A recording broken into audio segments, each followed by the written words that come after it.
During the time of Jesus, the words, "Follow me," would have been said only by a Jewish rabbi towards his prospective disciples.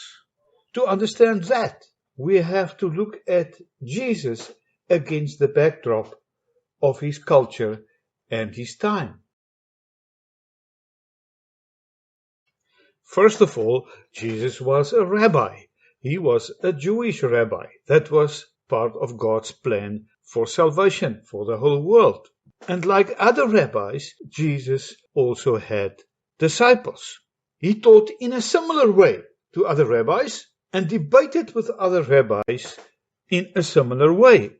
So if the people in the community would look at Jesus, they would immediately, from the way he taught and the way he drew disciples towards him, knew this is a rabbi. Actually, they went one step further and said this is a rabbi with authority. But there were a few very important things he did completely different from his contemporaries. The system of a rabbi and disciples fitted into the educational system.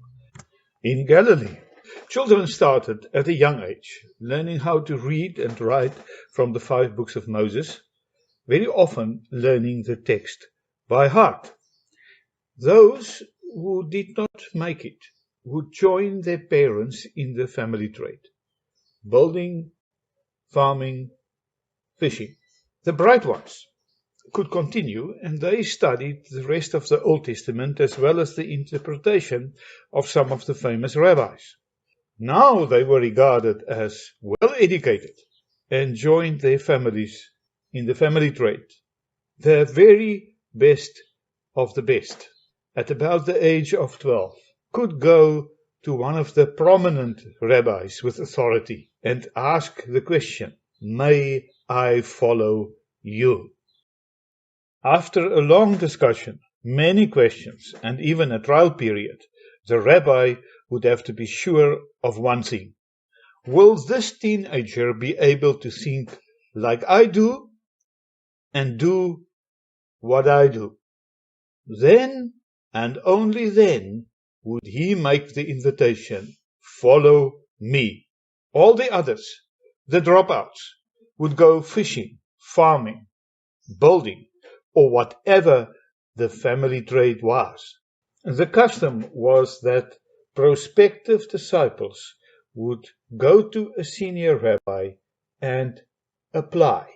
It never happened that a rabbi was looking for disciples on his own. And that brings us to a very interesting question. What was the educational level of Jesus' disciples? We have some hints in the Bible. First of all, they were working on their father's boat, doing the menial dirty jobs of mending the nets. So they didn't have their own boats yet. Jesus calls them often "my children," and even little ones, just like a teacher would when he speaks about his class. In line with the custom of the day, they were most likely teenagers, with Peter the only one in his early 20s. That fits the picture. And in Acts we read that they were seen as uneducated. We do have information from the Gospels that the disciples could have been teenagers. Maybe it doesn't make so much of a difference, but it is interesting that in Matthew 17, verse 24 and the next verses, there was a question about whether Jesus and the disciples paid temple tax. Jesus instructed Peter to go and catch a fish. The coin in the fish's mouth, 4 drachma, was just enough to pay the tax for Jesus and Peter, and men only became liable to pay tax at the age of 20. So most likely, when Jesus said, "Go and pay the tax for me and you," singular, The others were not old enough yet to pay tax.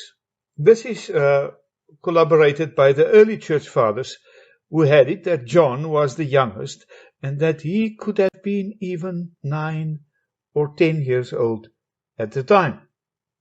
And do you remember the two boisterous boys called the Sons of Thunder, when their mother came to visit Jesus and the group of disciples?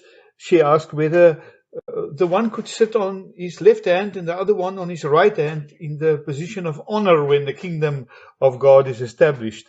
And that fits perfectly the picture of a mother coming to care for her young children.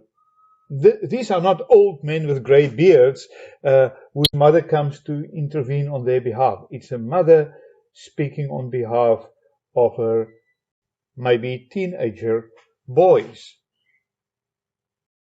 So if we put all of this together, we get a very interesting picture that the disciples did not finish schooling. They could not apply to follow a rabbi. They couldn't choose their rabbi. Jesus chose them. And that is why they left everything and followed, putting their whole future in the hands of a strange rabbi that they knew little about then. So what does it mean to us? First of all, the disciples were quite ordinary people. They were not superheroes. They were just like us. They could have been, most likely, teenagers. Being disciples like them is no special feat, and making disciples like they did later is possible even for us. Jesus would make these unsuitable teenagers fishers of men, and today he still does the same. Now, right at the beginning, we said that there were some things that Jesus did completely the opposite from other rabbis of his time, including ordinary people as disciples. That was completely different and new. Actually, it was a sign of God's kingdom breaking through. As we read through the Gospel of Matthew, you will see that Jesus always included outsiders and rejected people in his disciple group. That means you and I can be disciples too. Now read with me.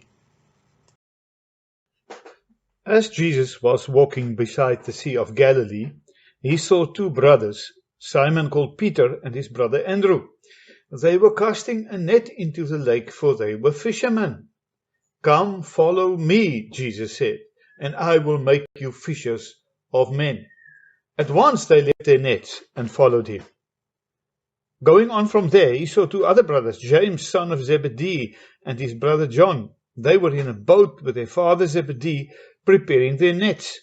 Jesus called them, and immediately they left the boat and their father and followed him. Now that brings us to 3 questions that I would like you to answer. First one. Why do you think was it so easy for the disciples to follow Jesus? Think about it. Second question. Is the invitation to them also applicable to us? And the third question. If they were teenagers, what does Jesus say about old men with grey beards like me? Can I also follow Jesus? What do you think?